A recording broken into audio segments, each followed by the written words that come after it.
Can you just pretend that this is fresh Parmesan? Just pretend, okay? I start cooking when my husband leaves work, giving myself 30 minutes on the clock. Tonight I didn't feel like starting recording, but I'm gonna give you the end of this recipe and show you how I pull it together. We're having some kind of pasta dish. I don't really know what it is, if it's goulash or something, but I've got a pound of ground beef that I seasoned with this stuff, that I seasoned with Kinder's buttery garlic and herb. It's my go-to when it comes to Italian. How American of me. It's my go-to right now. And then I have 5 cloves of garlic that we're just gonna smash right into here. Again, not a garlic press girly, but sometimes you gotta be. Oh, I put this thing in backwards, so that's fun.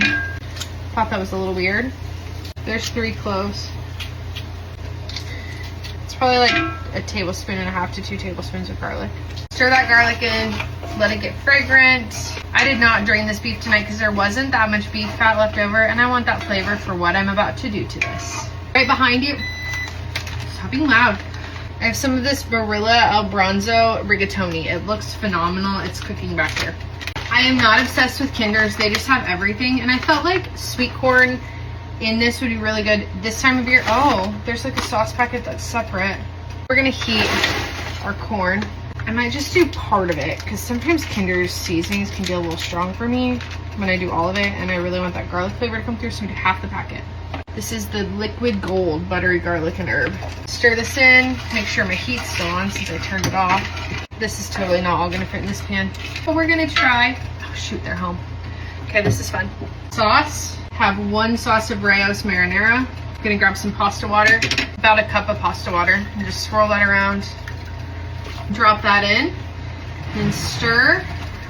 Something about corn and pasta feels very Midwest of me, but it is so good. Do not knock it until you try it. Let this come to a simmer. Last thing, I have 1 pint of heavy whipping cream that's just been hanging out in my fridge. It expires in a couple of days. So let's go ahead and add that in too. Why not? Still smells fresh. And if you know about it, you know. So that's 1 whole cup of heavy whipping cream mixed in. Warm up, buddy, warm up.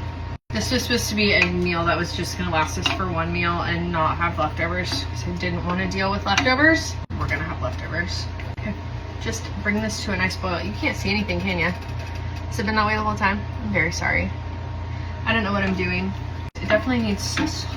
My husband thinks I'm crazy about salt. I'm not crazy about salt. The world is crazy about salt. Let's do a little salt in here.